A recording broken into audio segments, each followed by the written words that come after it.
ভাঙন কবলিত এলাকার পড়ুয়াদের জন্য বিনামূল্যে পঠন পাঠনের উদ্যোগ গ্রহণ করল ডিওয়াইএফআই নেতৃত্ব।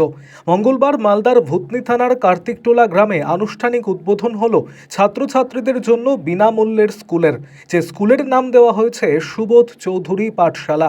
ভূতনির বহু পরিবার বাঁধের ওপর বাড়িঘর হারিয়ে অসহায় অবস্থায় দিন কাটাচ্ছে। তাদের সন্তানদের ডিওয়াইএফআই নেতৃত্বের তরফে বিনামূল্যে পঠন পাঠনের ব্যবস্থা করা হয়। প্রথম থেকে পঞ্চম শ্রেণী পর্যন্ত পড়াশোনার সুযোগ পাবে। পঠন পাঠন থেকে শুরু করে সমস্ত কিছুই বিনামূল্যে দেওয়া হবে ডিওয়াইএফআই নেতৃত্বের তরফে। আর এদিনের এই কর্মসূচিতে উপস্থিত ছিলেন ডিওয়াইএফআই এর রাজ্য সম্পাদক ধ্রুবজ্যোতি সাহা, সিটুর জেলার সম্পাদক দেবজ্যোতি সিনহা সহ বামেদের বিভিন্ন সংগঠনের নেতৃত্ব এবং বিশিষ্টরা। আরও আপডেট থাকতে আমাদের ভিডিও শেয়ার ও ফেসবুক পেজটিকে লাইক করে ফলো করে দিন। মানিকচকের ভূতনিতে ডিওয়াইএফআইয়ের উদ্যোগে স্থায়ী পাঠশালা এবং স্থায়ী স্বাস্থ্য কেন্দ্র শুরু হলো।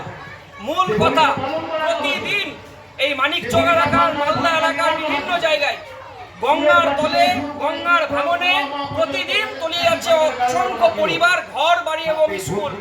এই ভূতনি এলাকায় 700 পরিবার নদীর ধারে ত্রিপল দিয়ে বাস করছে, আর তাদের ছোট্ট ছোট্ট বাচ্চারা পড়াশোনার সুযোগ পাচ্ছে না।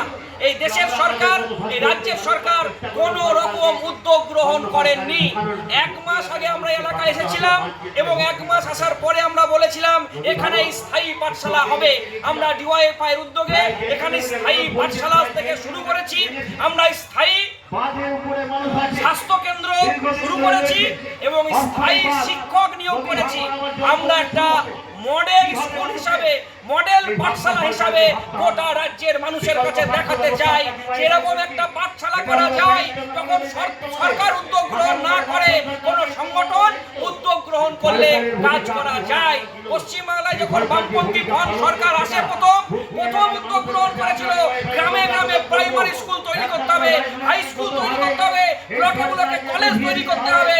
পশ্চিমবাংলায় বামপন্থ আসার পরেই প্রথম আমূল ভূমি সংস্কার, আর অন্যদিকে দাঁড়িয়ে তৈরি হয়েছিল কি এত শিক্ষার অবৈতনীকরণ। 68,000 প্রাইমারি স্কুল তৈরি হয়েছিল, 12,000 মাধ্যমিক উচ্চ মাধ্যমিক স্কুল তৈরি হয়েছিল, 43টি পলিটেকনিক কলেজ তৈরি হয়েছিল, মেডিকেল কলেজ তৈরি হয়েছিল। তৃণমূল আসার 11 বছরের মধ্যে 8,300 স্কুলে বন্ধ, তালা পড়েছে। তালা খোলাতে হবে, আর তালা বন্ধ করে 26,000 টাকার মদের লাইসেন্স দিয়েছে দিদিমণি। পশ্চিমবাংলায় বিকল্পের সন্ধান বামপন্থা দেখাতে পারে, বাংলার বেকারদের ভবিষ্যৎ বামপন্থা পথ দেখাতে পারে। তাই বামপন্থা ছাড়া বিকল্প কোনো রাস্তা নাই। তাই বামপন্থী একজন যুব সংগঠনের কর্মী হিসাবে সব অংশের মানুষের কাছে আহ্বান জানাবো, আজকের এই স্কুলকে আরো এগিয়ে নিয়ে যাওয়ার জন্য সকলে সহযোগিতা করুন। আপনাদের সহযোগিতা নিয়েই আমরা এই স্কুলকে একটা বড় জায়গায় নিয়ে যেতে চাই। কতদিন এই স্কুল বন্ধ হবে না, স্থায়ী স্কুল হবে না, এখানে বড় বিল্ডিং হবে, স্কুলের সাথে পড়াশোনা করবে। শুধু পড়াশোনা হবে না, এখানে দেখছেন অঙ্কন বিশিষ্ট চিত্রশিল্পী এখানে আঁকা শেখানো হবে, এখানে নৃত্য শেখানো হবে, এখানে গান শেখানো হবে, এখানে ব্যায়াম শেখানো হবে, এখানে স্বাস্থ্য কেন্দ্র চলবে মাসে 2 দিন 1 দিন করে। বিধানসভা নির্বাচন নয়, মানুষের পাশে প্রতিদিন থাকতে চাই ডিওয়াইএফআই। মানুষ প্রতিদিন পথ চলে যায় ডিওয়াইএফআই, সেই কাজই আমরা করছি। জনগণ যখন মানুষের সঙ্গে থাকে, তখন প্রশাসন বলেন এবং তৃণমূল কংগ্রেস বলেন বাধা দিতে পারে না।